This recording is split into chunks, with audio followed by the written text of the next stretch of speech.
Women of the Bible, Leah and Rachel, starting at Genesis chapter 29, verses 1 to 35. Then Jacob hurried on, finally arriving in the land of the east. He saw a well in the distance. 3 flocks of sheep and goats lay in an open field beside it, waiting to be watered, but a heavy stone covered the mouth of the well. It was the custom there to wait for all the flocks to arrive before removing the stone and watering the animals. Afterward, the stone would be placed back over the mouth of the well. Jacob went over to the shepherds and asked, "Where are you from, my friends?" "We are from Haran," they answered. "Do you know a man there named Laban, the grandson of Nahor?" he asked. "Yes, we do," they replied. "Is he doing well?" Jacob asked. "Yes, he's well," they answered. "Look, here comes his daughter Rachel with the flock now."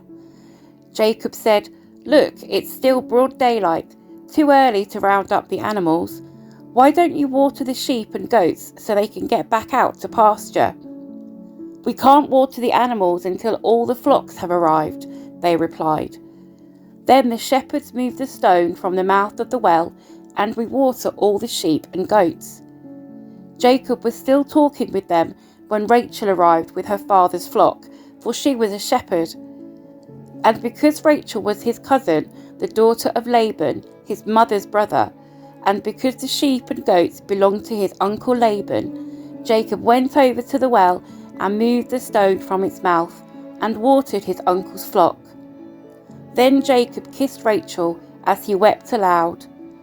He explained to Rachel that he was her cousin on her father's side, the son of her aunt Rebekah, so Rachel quickly ran and told her father Laban. As soon as Laban heard that his nephew Jacob had arrived, he ran out to meet him.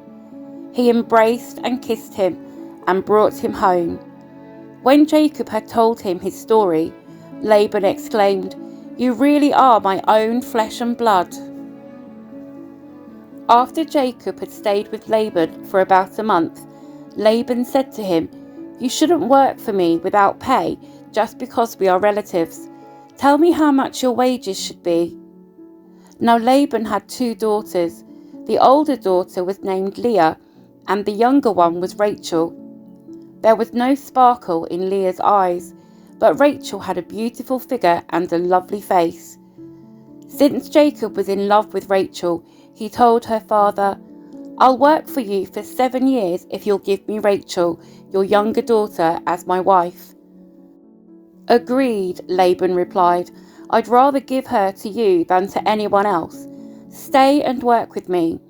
So Jacob worked 7 years to pay for Rachel, but his love for her was so strong that it seemed to him but a few days. Finally, the time came for him to marry her. "I have fulfilled my agreement," Jacob said to Laban. "Now give me my wife so I can sleep with her." So Laban invited everyone in the neighborhood and prepared a wedding feast. But that night, when it was dark, Laban took Leah to Jacob, and he slept with her. Laban had given Leah a servant, Zilpah, to be her maid. But when Jacob woke up in the morning, it was Leah. "What have you done to me?" Jacob raged at Laban. "I worked 7 years for Rachel. Why have you tricked me?" "It's not our custom here to marry off a younger daughter ahead of the firstborn," Laban replied. "But wait until the bridal week is over, then we'll give you Rachel too, provided you promise to work another 7 years for me." So Jacob agreed to work 7 more years. A week after Jacob had married Leah, Laban gave him Rachel too. Laban gave Rachel a servant, Bilhah, to be her maid. So Jacob slept with Rachel too, and he loved her much more than Leah. He then stayed and worked for Laban the additional 7 years. When the Lord saw that Leah was unloved, he enabled her to have children, but Rachel could not conceive. So Leah became pregnant and gave birth to a son.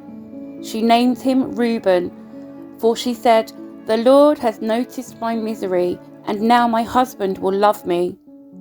She soon became pregnant again and gave birth to another son. She named him Simeon, for she said, "The Lord heard that I was unloved and has given me another son." Then she became pregnant a third time and gave birth to another son. He was named Levi, for she said, "Surely this time my husband will feel affection for me, since I have given him 3 sons." Once again, Leah became pregnant and gave birth to another son. She named him Judah, for she said, "Now I will praise the Lord." And then she stopped having children.